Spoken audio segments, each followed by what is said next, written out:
So now, the big mystery is, what did the FBI find?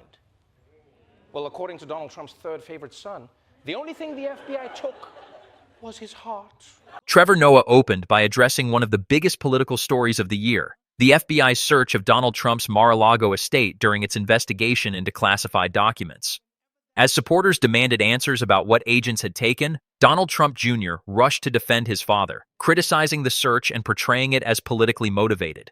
Trevor used that reaction as the setup for a joke, quipping that according to Trump's third favorite son, the FBI's biggest seizure wasn't documents at all, it was Donald Trump's heart.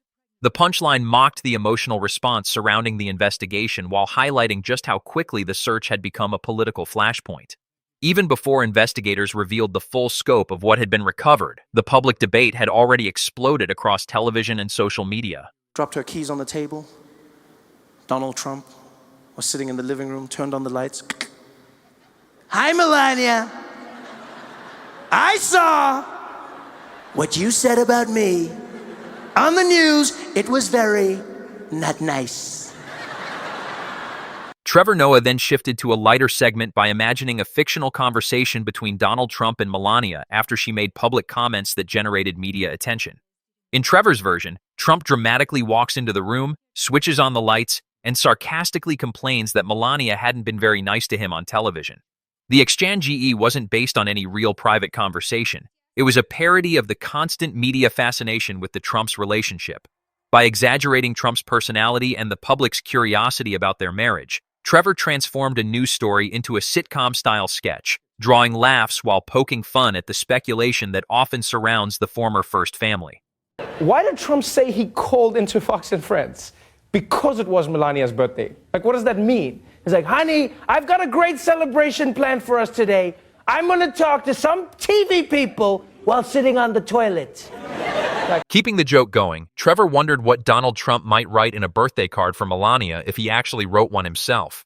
Instead of imagining a heartfelt romantic message, Trevor joked that Trump would somehow squeeze in a reference to his historic Electoral College victory. The humor came from Trump's well-known tendency to revisit his political achievements, even in situations where they seem completely unrelated.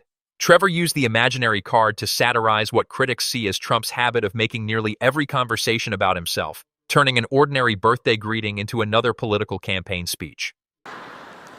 Oh, hello, Donald. I didn't see you sitting over there. I thought you were watching the cartoons. You know I was watching the news, Melania. I watch all the news. Fake news. So what are you going to do about it, Donald? You want a war? You've got a war.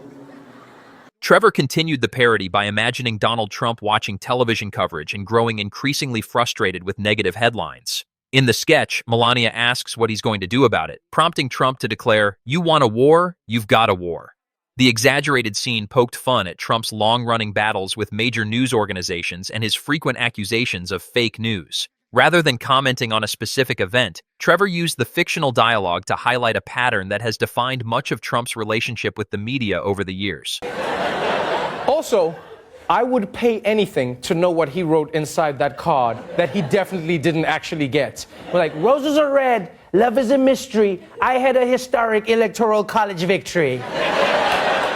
Trevor Noah then turned to a real event that immediately caught his attention. On Melania Trump's birthday, Donald Trump called into Fox and Friends for a television interview, prompting Trevor to joke that it was an unusual way to celebrate with your spouse. He imagined Trump proudly telling Melania that his birthday surprise was spending the morning talking to television hosts instead of planning something special together.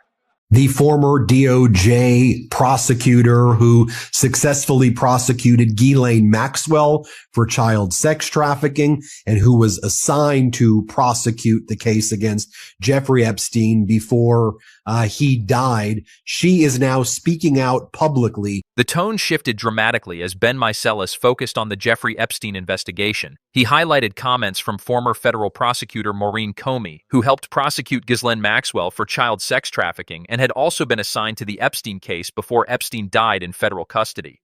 Her decision to speak publicly drew renewed attention to one of the most scrutinized criminal investigations in recent history. Ben argued that her perspective could help answer lingering questions about the handling of the case and why it continues to generate enormous public interest years later, shifting the focus from comedy to legal accountability and ongoing public scrutiny.